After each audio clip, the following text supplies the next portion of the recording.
귀한 찬양 감사합니다. 여러분도 다 예수를 사랑하죠? 네, 예수님도 여러분을 굉장히 사랑하십니다.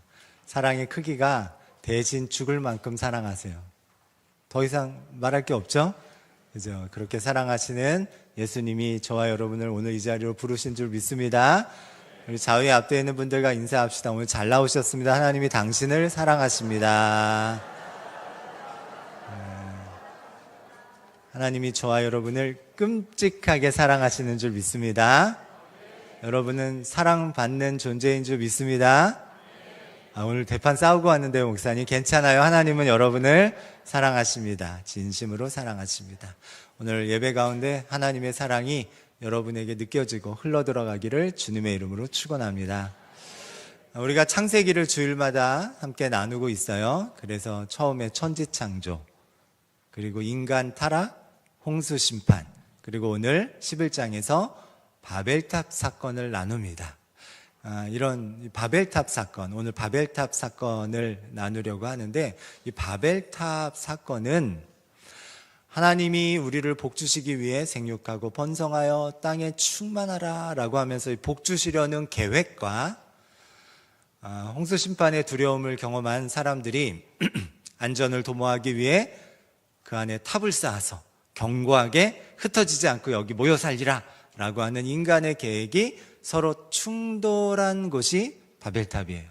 오늘 그 바벨탑 사건을 통해서 하나님의 선한 계획과 인간들의 악한 계획, 이 두 가지의 계획을 각각 좀 나눠보려고 합니다. 먼저 하나님의 계획이 뭔가 살펴보도록 하겠습니다. 하나님이 사람을 창조하셨죠? 그랬어요. 하나님이 세상을 창조하시고 사람을 창조하셨는데, 하나님이 세상을 창조하실 때 목적이 있을 거 아니에요. 계획이 있을 거 아니에요. 여러분 뭐를 만들 때 계획이 있죠. 여러분이 집에서 어느 날 이게 비가 추적추적 내린다. 그러면 이제 김치를 썰어서 밀가루에 붙여서 뭘 만들어요? 김치 부침개. 자, 이 김치 부침개를 만들 때 목적이, 계획이 있겠죠. 이걸 만들어서 뭐 하겠다? 1번 갖다 버린다, 2번 맛있게 먹는다. 맛있게 먹는다. 우리가 뭔가 할 때는 계획이 있어요. 하나님이 사람을 만드실 때 계획이 있어요. 그 계획이 뭔가? 창세기 1장 28절에 나와 있습니다. 함께 읽어볼까요? 창세기 1장 28절. 하나님이 그들에게 복을 주시며 하나님이 그들에게 이르시되 생육하고 번성하여 땅에 충만하라. 자, 하나님의 계획은 사람들에게 뭐를 주시는 게 계획이에요? 저주예요? 복이에요? 복 주시는 게 계획이에요. 그래서 만들었대요. 땅 생육하고 번성해서 땅에 충만하라. 다 퍼져나가서 온 땅을 정복하라고, 그렇게 하나님은 그런 계획을 가지시고 복 주시기 위해서 사람을 창조하셨습니다. 우리를 망치고 해치려고 사람들을 창조하신 게 아니라 우리를 복 주시려고 창조하셨어요. 여러분 복 받기 원합니까? 복 있는 사람이 되고 싶어요? 여러분 오늘 설교 제목이 복스러운 인생인데, 복스럽다 그러면 얼굴이 뚱뚱하고 동그랗다 이렇게 오해돼서 하지만 사실은 복 있는 인생이란 뜻이잖아요. 여러분 복스러운 인생 되고 싶어요? 그러면 어떻게 해야 되냐? 복을 주시기를 원하시는 하나님에게 가까이 가야 돼요. 그래요? 맞아요? 같은 말이죠? 하나님께 멀어지면 안 되고 하나님 가까이 가야 됩니다. 자, 그러면 오늘 바벨탑 사건에 나오는 이 바벨탑 사람들은 과연 이 복 주시려는 하나님의 계획을 갖고 계신 이 하나님에게로 가까이 가는 선택을 할까요? 아니면 멀어지는 선택을 할까요? 우리 오늘 본문의 2절 말씀 함께 읽어보도록 하겠습니다. 이에 그들이 동방으로 옮기다가 시날 평지를 만나 거기 거류하며. 동방으로 옮겼대요. 어딘가부터 시작해서 계속 동쪽으로 옮겨갔다는 거예요. 그러면서 동쪽에 있는 시날 평야라는 곳에 지금 모였다는 겁니다. 이 동쪽이라는 게 과연 뭘까? 동쪽이라는 게 뭘까? 에덴 동산에서 아담과 하와가 살 수 있도록 하나님께서 완벽한 환경을 만드셨고 거기서 인간들이 타락하고 범죄함으로 인해서 에덴 동산에서 쫓겨납니다. 쫓겨나서 어떻게 성경에서 얘기하고 있냐면 동쪽으로 가서 놋 땅에 거주했다라고 설명하고 있어요. 무슨 쪽이요? 동쪽. 서쪽, 남쪽, 북쪽 말고 어느 쪽? 동쪽. 그래서 이게 이 동쪽이라는 의미는 그냥 방향을 의미하는 게 아니고요. 하나님에게서 멀어져 간 쪽을 얘기하는 거예요. 여러분, 에덴의 동쪽이라는 영화 혹시 아세요? 제임스, 그죠. 기도하고 말씀만 보시니까 모르실 수도 있는데, 뭐 어쨌든 이 에덴에서부터의 동쪽이라는 의미는 하나님에게서 멀어진다는 의미를 가지고 있어요. 그러니까 오늘 2절에서 얘기하는 내용은 뭐냐면 하나님에게서 계속 멀어지고 있는 거예요. 멀어지고 동방에서부터 옮겨가서 멀어져서 시날 평야라는 곳에서 모였다는 거죠. 자, 하나님은 복 주시기를 원하십니다. 그러면 하나님 가까이 가야 되는데 지금 바벨탑 사람들은 하나님에게 가까이 가는 선택을 하지 않고요, 오히려 더 멀어지는 선택을 하고 있습니다. 그러면 안 되죠. 그러면 안 돼요. 하나님이 우리를 복 주시기 위해서 그런 계획을 가지고 창조하셨으니까 우리는 한 발짝이라도 더 하나님 가까이로 나가야 돼요. 예배를 통해서, 기도를 통해서, 하나님 말씀 묵상을 통해서 어쨌든 우리는 더 복 있는 사람, 더 복스러운 인생이 되기 위해서 하나님 가까이로 나아가야 되는 줄 믿습니다. 가까이로 나갈 때 하나님께서 저와 여러분을 복 있는 인생으로 만들어 가실 줄 믿습니다. 아유, 목사님, 저는 예배도 드리고 또 기도도 하고 그러는데 별로 복이 있는 것 같지 않아요. 혹시 이런 생각이 드는 분들이 있을지도 몰라요. 여기서는 그러면 복이 뭔가, 이걸 좀 우리가 생각을 해봐야 된다. 복이라는 게 뭔가? 세상에서는 흔히 복이라고 하면 건강, 돈, 명예, 이런 걸 복이라고 이야기를 하죠. 세상을 사는 데 있어서 좋고 편리한 것들이죠. 여러분도 원하죠? 아멘 이러네. 진심이 담긴 아멘이야? 아니면 별로 필요 없어서 아멘인지 모르겠지만 흔히들 이런 것들을 복이라고 해요. 그죠? 건강하면 복이다, 돈 많으면 복이다, 명예 얻으면 복이다, 이렇게 얘기합니다. 성경에 보면 아브람, 이삭, 야곱 다 여기서 말하는 세 가지 다 갖고 있었어요. 다 건강해서 오래 살았고요, 다 큰 부자로 살았어요. 다 큰 명예를 가지고 있어서 주변에서 아브라함, 이삭, 야곱을 함부로 하지 못했어요. 그런데 성경에서 말하는 복이 과연 이게 전부일까? 성경에서는 복 있는 사람을 뭐라고 얘기하냐? 우리 시편 1편에서 복 있는 사람에서 이렇게 복 있는 사람은 어떤 사람이다 라고 설명을 해줍니다. 우리 시편 1편 1절과 2절 함께 같이 읽어보겠습니다.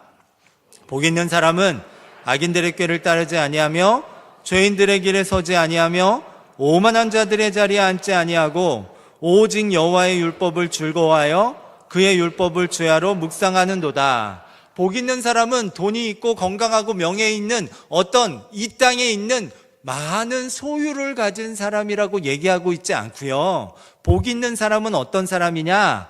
관계, 즉 하나님과의 친밀한 관계가 복이다. 돈이고 건강이고 명예는 유통기한이 짧은 거예요. 얼마나 짧으냐? 이 땅에서만 있어요.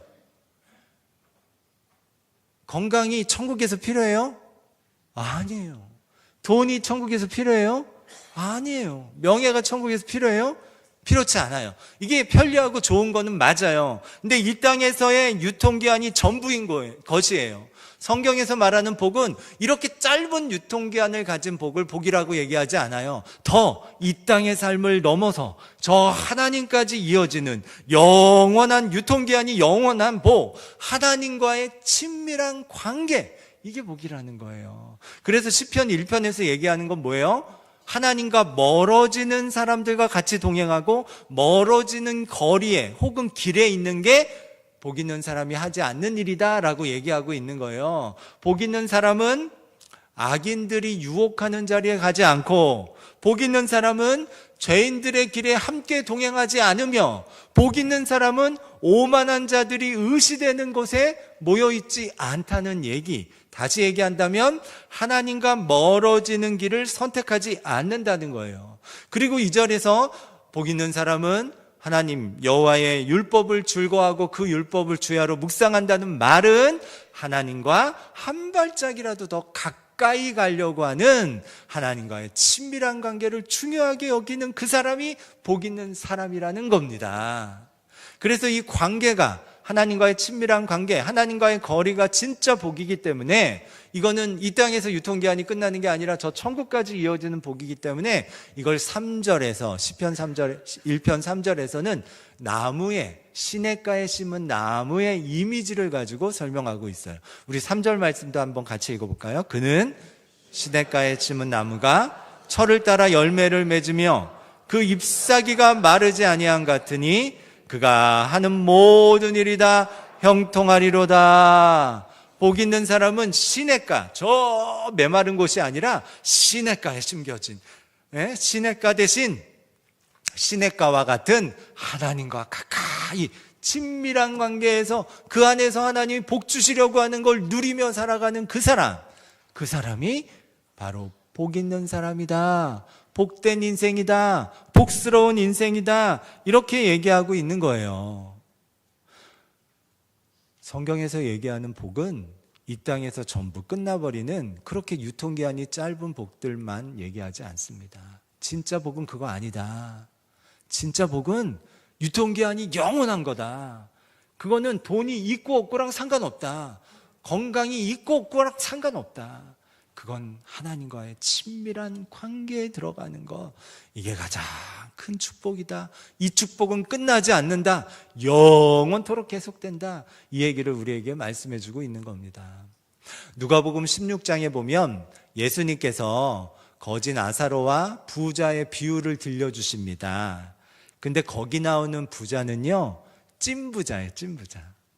왜냐하면 여러분, 만약에 여러분이 좋은 일이 있어서 동네 잔치를 한다면 1년에 몇 번쯤 할 수 있을 것 같아요? 한 번도. 어렵죠. 동네 잔치인데 그냥 뭐 옆집 사람 불러서 이렇게 뭐 식사하는 거야 하겠지만, 동네 사람 다 모아서 잔치하는 거, 그걸 어떻게 1년에 몇 번 합니까? 근데 이 누가복음 16장에 나오는 부자는 찐부자여서 매일매일 365일 동네 잔치를 합니다. 그래도 될 만한 큰 부자예요.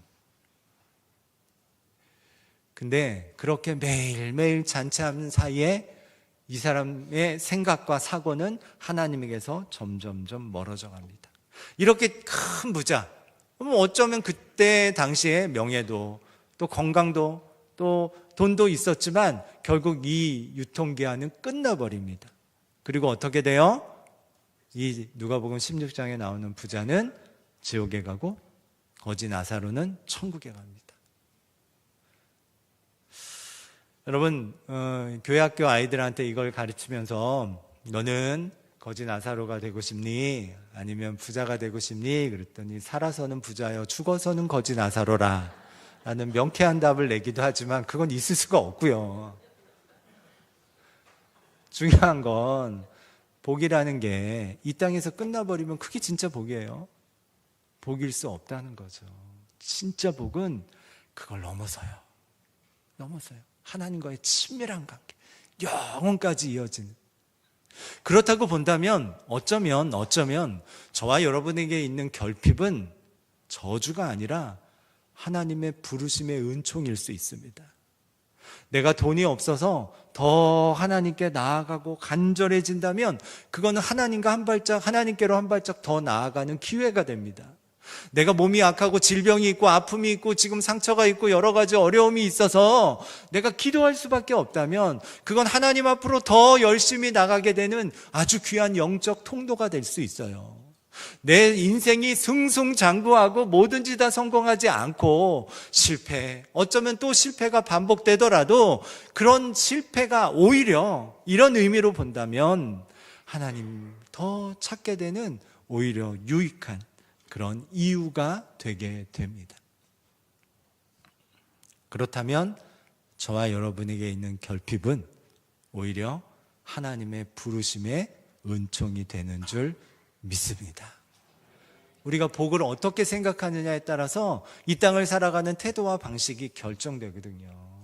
교회를 다녀도 복은 돈, 건강, 명예야 라고 생각하면 신앙생활하는 게 굉장히 힘들어질 수밖에 없어요. 진짜 복을 하나님이 주시려고 하는데 나는 자꾸 동쪽으로 갈 테니까, 하나님과 더 멀어지게 될 테니까. 적어도 오늘 우리 주일에 이 자리에 예배하러 오신 여러분들은 복 있는 사람인 줄 믿습니다. 우리 옆 사람한테 한번 인사해 줍시다. 얼굴을 이렇게 보면서 복스러운 인생이십니다. 네, 복스러운 인생이십니다. 네, 복스러운 인생이죠. 왜냐하면 우리가 진짜 돈이나 명예나 건강만이 진짜 복이라고 생각하면 여기 안 나왔겠죠. 여기 와서 헌금 안 드렸겠죠. 11조? 안 하죠. 그거 더 모으고 더 쌓아가지고 더 빨리 부자가 돼야 되는데, 아니 주일에 안 나오죠. 차라리 건강을 위해서 한강 달리고 있을지 몰라요. 근데 그래도 나와서 예배를 드리고 또 하나님께 예물을 구별하여 드리고 이러는 건 우리가 믿는 바가 성경에서 말하는 복, 하나님과의 친밀한 관계, 이게 복이라고 우리가 깨닫고 알고 있기 때문입니다. 여러분, 유통기한이 짧은 것들에 너무 내 인생을 목매지 않기를 주님의 이름으로 축원합니다. 이게 성경에서 말하는 진짜 복이 뭔지를 알게 되면 돈이 있어도 감사, 돈이 없어도 감사. 여러분, 돈이 있을 때도 있고 없을 때도 있잖아요. 늘 없을 때도 있어요. 있을 때도 있을 거 아니에요. 건강이 있을 때도 있고 없을 때도 있죠. 근데 그것과 상관없이 우리는 복 있는 인생으로 살아갈 수 있어요. 성경에서 말하는 진짜 복을 우리가 알게 되면 그렇습니다. 저와 여러분은 다 하나님의 그 풍성한 생수의 강이 흐르는 시냇가에 심겨진 나무인 줄 믿습니다. 우리는 다른 존재, 다르게 인생을 살아가는 존재라는 걸 늘 기억하게 되기를 바랍니다.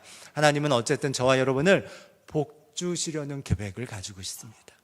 자, 인간들의 계획은 어떨까요? 오늘 인간들의 계획, 우리 바벨탑 사람들의 계획을 보겠습니다. 바벨탑 사람들의 계획, 처음부터 자꾸 동쪽 하나님과 멀어지는 일들을 반복했던 이 사람들이 뭐를 시작하냐면 바벨탑을 쌓기 시작해요.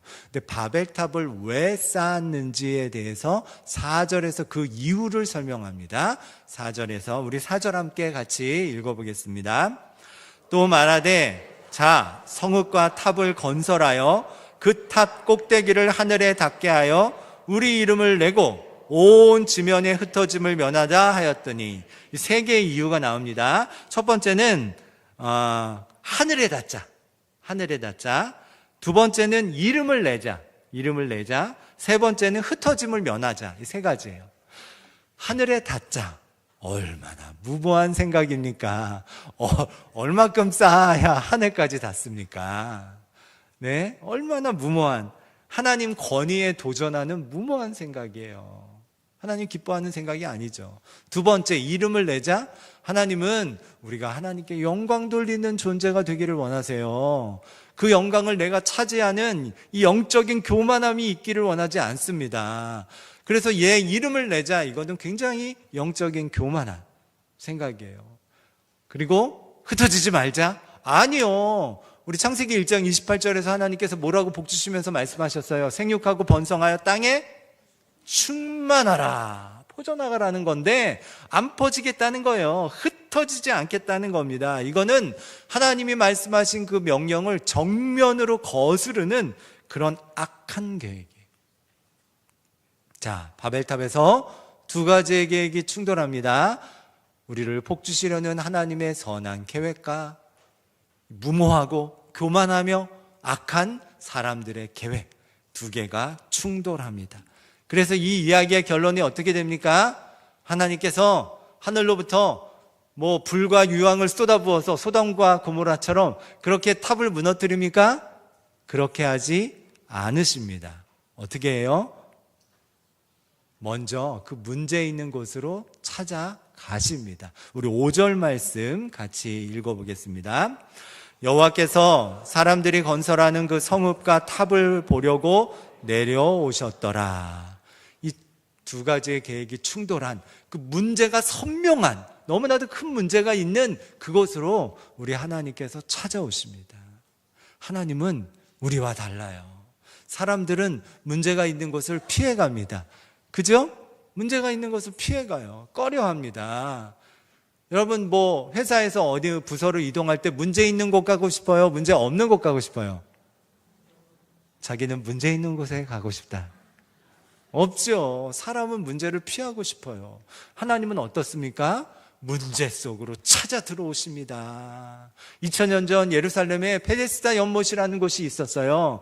거기에는 아주 전설로 내려오는 그런 게 하나 있습니다. 뭐냐? 이 베데스다 연못이 간헐천 같은데 뭔가 이렇게 부글부글 불규칙적으로 끌어올릴 때가 있는데, 그때 누구든지 어떤 병에 걸렸던 사람이라도 선착순 1등으로 뛰어들면 어떤 병이라도 깨끗이 고쳐진다는 전설이 있었어요. 전설이.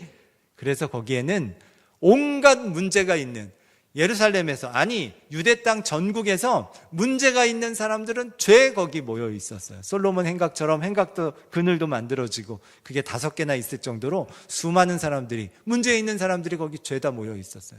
너 문제? 나도 문제. 너도 문제? 나도 문제. 그런 사람들이 거기 죄다 있었습니다. 자, 문제 있는 곳 사람들은 피해가죠. 그러나 누구는 거기 찾아오십니까? 예수 그리스도, 우리의 구세주 메시아이신 예수님이 거기를 찾아오십니다. 그래서 1년도 아니고 10년도 아니고 30년도 아니고 무려 38년 동안 그 문제 때문에 해결하지 못하는 그 병자를 깨끗이 고쳐주십니다. 문제 속으로 찾아오시는 예수님이 저와 여러분의 문제 속으로도 찾아오실 줄 믿습니다. 여러분, 그 문제가 오히려 하나님을 만나는 기회 삼으시기를 주님의 이름으로 축원합니다. 어렵다고만 하지 말고 이걸 통해서 하나님이 역사하신다로 우리의 생각을 바꾸시기를 주님의 이름으로 축원합니다.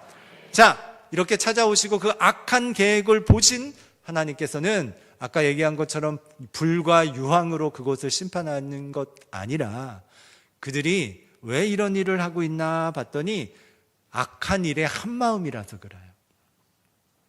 살다 보면 그런 게 많이 있어요. 우리가 선한 일에 한마음이 되는 거 너무 귀한데, 그죠? 지난번에도 보니까 불나서 화재가 난 그 교회 여러분이 정말 십시일반으로 다 헌금하시고 막 이러는 걸 봤어요. 어려운 일 마음 모아서 돕는 거죠. 너무 귀하죠. 근데 이상하게요, 악한 일에도 마음이 하나가 되는 경우가 굉장히 많아요. 왕따가 뭡니까? 개 빼고 다 한 마음인 거 아니에요. 나쁜 마음이 한 마음 아니에요. 그래서 지금 이걸 보셨어요. 이게 왜 그런가? 언어가 하나라서 그렇구나. 이제 다양한 목사님들은 이때 언어는 다 히브리어였을 거다 이렇게 얘기를 해요. 제가 히브리어를 배워봤는데 안 되는데 이런 생각을 했습니다. 어쨌든 하나였던 걸 하나님께서 이게 나누게 하십니다. 나누게 하세요. 누구는 갑자기 한꺼번에 영어를 말하기 시작했고, 누구는 독일어를 말하기 시작했고, 누구는 프랑스어를 말하기 시작했고, 누구는 한국말을 하기 시작했고, 갑자기. 자, 이제 바벨탑 쌓는 일이 가능해져요? 불가능해져요? 불가능해져요. 벽돌을 쌓아 올려야 돼서 이제 벽돌 줘 이렇게 얘기하는데, 이 벽돌이란 단어가 다르게 들리는 거죠. 막걸리 줘? 그래서 이제 막걸리 갖다 주는 거예요. 자꾸 벽돌 달라 그러는데 막걸리 주면은 공사가 돼요, 안 돼요? 안 돼요. 그래서 공사가 멈춰지고 자기랑 같은 언어를 쓰는 사람들끼리 온 땅으로 흩어집니다. 그래서 하나님의 선한 계획과 인간의 악한 계획이 충돌했을 때 결국 하나님의 선한 계획, 생육하고 번성하여 땅에 충만하라 라는 계획이 성립되게 되어집니다. 우리는 나름 인간들의 지혜와 지식과 수많은 문명을 보면서 인간들이 제법 똑똑하다고 생각을 합니다. 그래 보여요. 왜냐하면 벽돌을 쌓아서 지금 바벨탑을 쌓고 있거든요. 근데 이전에는 어떻게 살았냐면 동굴에서 살았을 거예요. 흙을 단단하게 하는 기술이 없었으니까. 근데 그걸 만든 거예요. 흙을 가지고 단단한 벽돌을 만드는데 그것도 고차원적으로 그냥 햇볕에 말리는 단단함이 아니라 누가 그거를 발명했는지 발견했는지 모르겠지만 불에 구우면 단단해진다. 이걸 알아낸 거예요. 그래서 그걸로 벽돌을 만들어서 그걸로 역청을 가지고 쌓고 해가지고 이 탑을 만들어가는 엄청난 기술이 있죠. 그러나 인간의 계획 아니라 하나님의 선한 계획이 승리하게 되는 줄 믿습니다. 우리는 오늘 말씀을 통해 다짐해야 되는 한 가지는 내가 가진 인간의 생각보다 하나님의 복 주시려는 계획을 따라 살아야 되겠다. 그러니 하나님이 나를 복 주시기 위해서 부르실 때 하나님 가까이, 그게 무엇이든지 한 발짝이라도 더 가까이 가는 선택을 해야 되겠다. 우리가 그렇게 한 주간을 또 살아봅시다. 이번 주 금요일에 초하루 예배가 있어요. 5월 1일.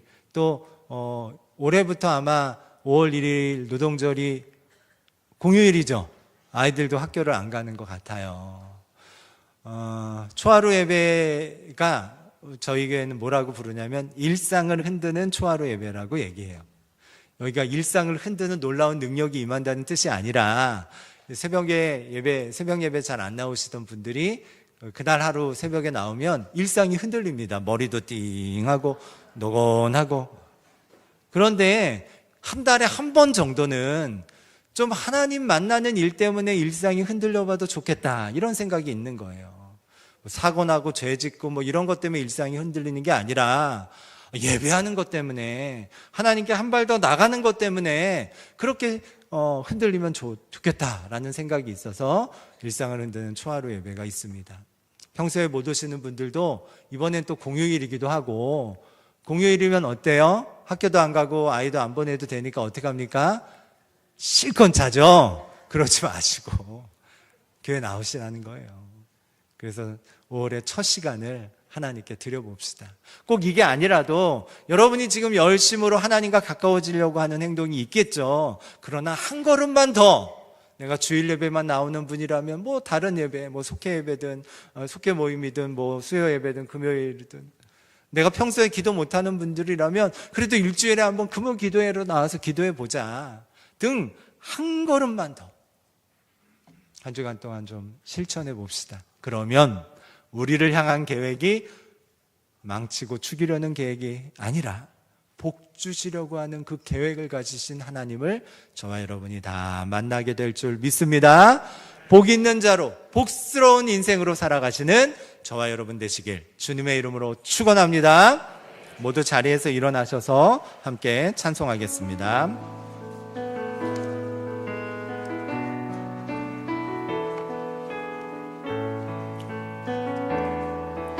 두려워 말라, 너와 함께 함이니 놀라지 말라, 나는 내 하나님 됨이니.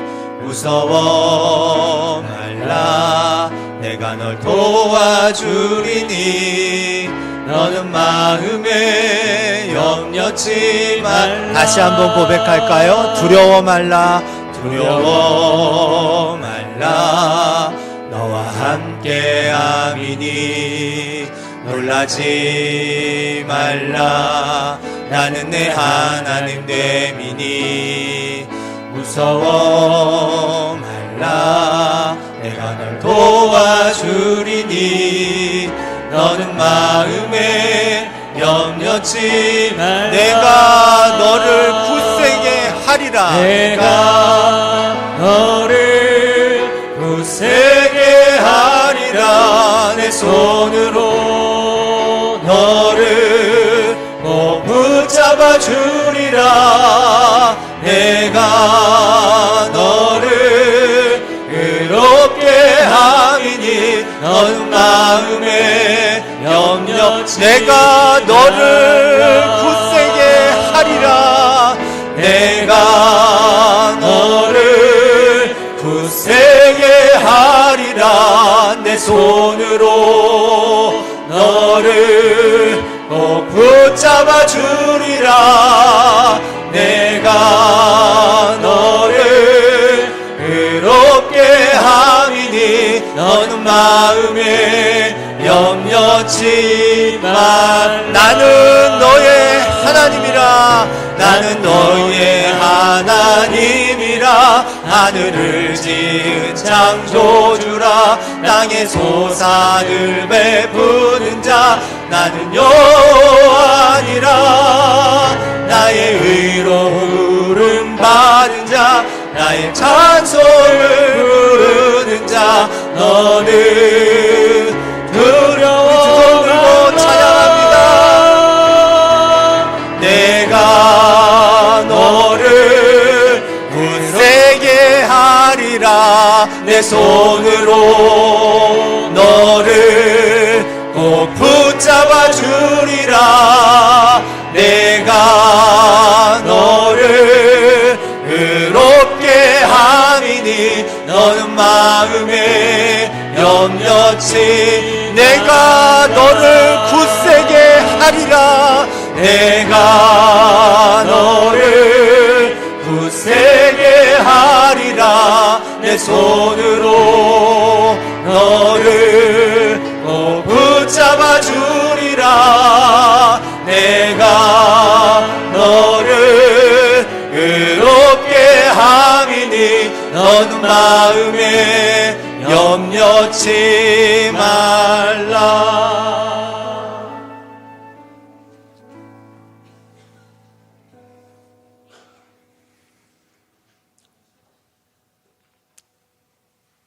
이제는 우리 구주 예수 그리스도의 크신 은혜와 하나님 아버지의 크신 사랑과 성령님의 감화 감동 역사가 우리를 창조하시고 복스러운 인생으로 살아가기를 원하시며 또 그러기 위해서 하나님께 한 걸음 한 걸음 더 나아가야 하는 그 명제 앞에 결단하고 살아가기로 결심한 우리 신풍교회 모든 성도들 또 온 세계 위에 이제로부터 영원토록 함께해 주시기를 간절히 축원하옵나이다. 아멘.